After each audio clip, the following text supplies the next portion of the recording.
Hello there, this is Joyce of Your Beautiful Mess. I'm back! Nakabalik din ako. Ang tagal-tagal kong nawala. Tagal-tagal ko nang gustong gumawa ng video and all, but I was just so busy with something that I couldn't have time to give an appropriate video na I could share and at least give value to everyone. But I hope this time, as I start this journey, makabalik tayo unti-unti. So, hi and welcome back to myself. First of all, I wanted to greet all the nurses around the world. Happy Nurses Day and a Happy Nurses Week. So, in relation to that, I'm here to share my experience. How did I become a nurse in Ireland? It was not an easy journey to begin with, but because of the mindset, the goal, motivation, and the will and determination, kahit na ano pa yan ang hurdle, you will do everything with God's grace para makarating sa pupuntahan mo. Let me share to you my journey. So first, during my time, I first started with taking the OET. Actually, IELTS pa. Since a long time ago, I started with taking IELTS, but medyo hindi tayo siniswerte. I have to take it several times kasi nga may subtest na talaga hindi maipasa.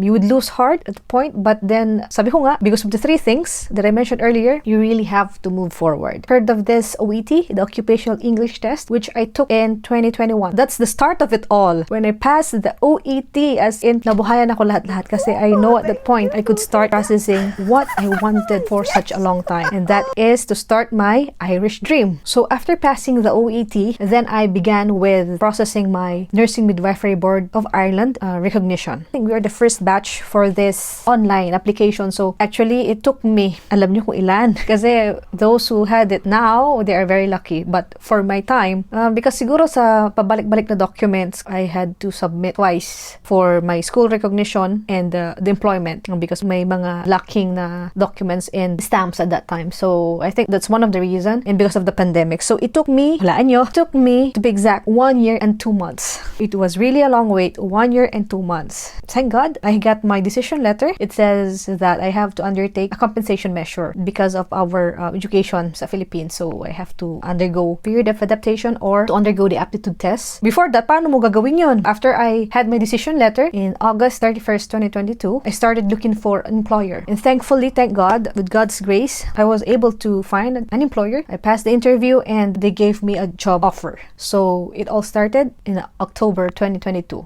My employer requires me to undergo the RCSI aptitude test.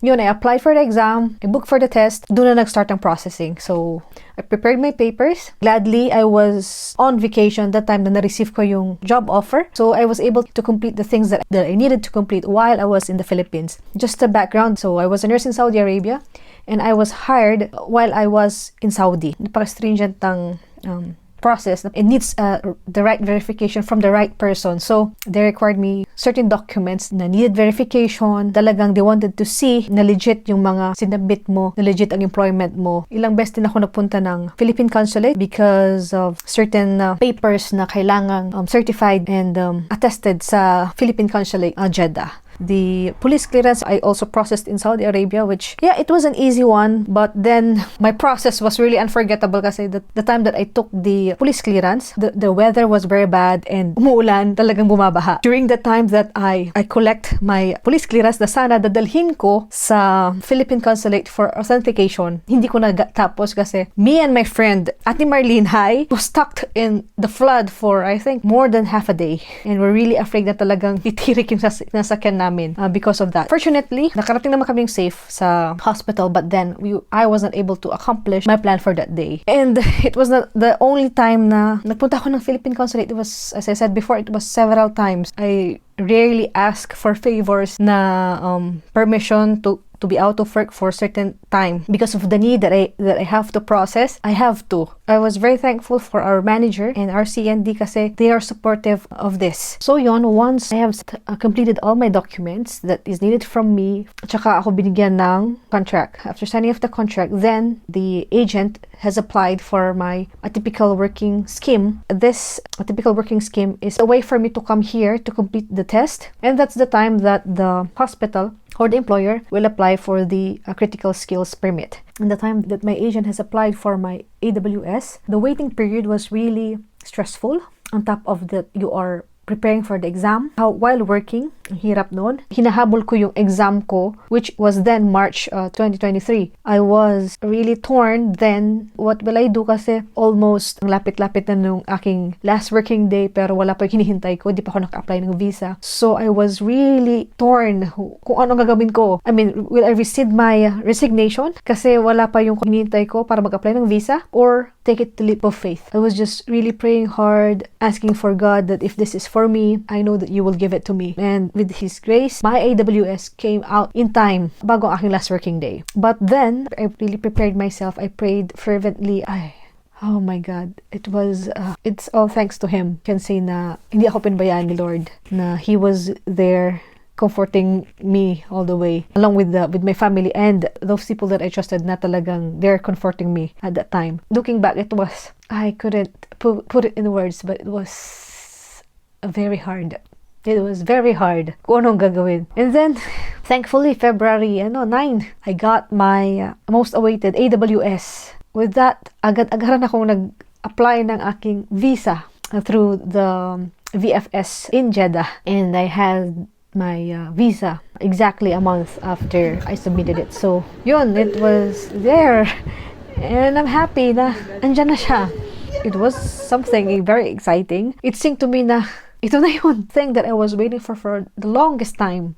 So I immediately informed my agent. I sent her a copy of my visa, and then mag-exam na ako ng March. But then wala pang visa, so what I did then was to postpone my exam. And then when the visa arrived, I have to prepone my exam kasi nandiyan ano pang hinintay ko. Thankfully, I was able to get the earliest waitlist exam that enabled me na to really go through. Sabi ko, the waiting time, tapos nagpe-prepare ka, it was too much. It was really too much.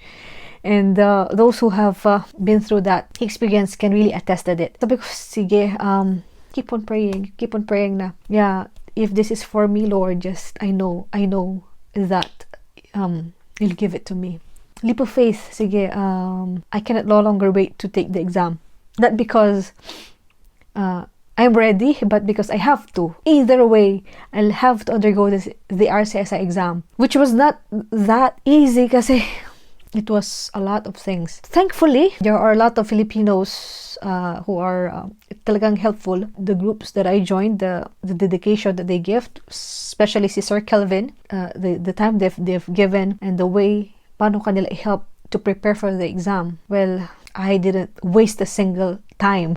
The moment that I arrived in Ireland with all the jet lag, hindi pa ako nag-unpack. I just freshened up. I went and meet the group of Sir Kelvin for the face-to-face coaching session. I don't know the place. I am clueless kung paano ako pupunta doon. So I just asked the host kung paano.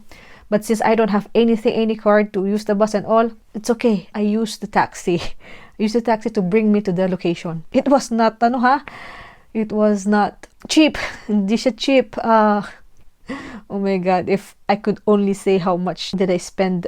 But the important thing is, okay, I didn't waste the time. 10 days before the exam, almost daily, I'm out joining the group session, going to my newfound friend Nixon para mag-review kami, going to Javi's house para mag-review kami. And finally, when the most awaited exam came, it was a blessing. It was all God's grace. The exam was not easy. It's still vivid to me kung ano man nangyari. It was 2 days. First day was the theory. The second day was the OSCE. It was not easy, but I know I've prepared enough and pinasa Diyos ko na yung the rest. Thank God, I passed the exam and I'm already a registered general nurse here in Ireland. Finally, I'm ready to live the dream, and I'm so excited what awaits me here in Emerald Isle. I'm so excited, and I hope I can show you more of my new experience and all.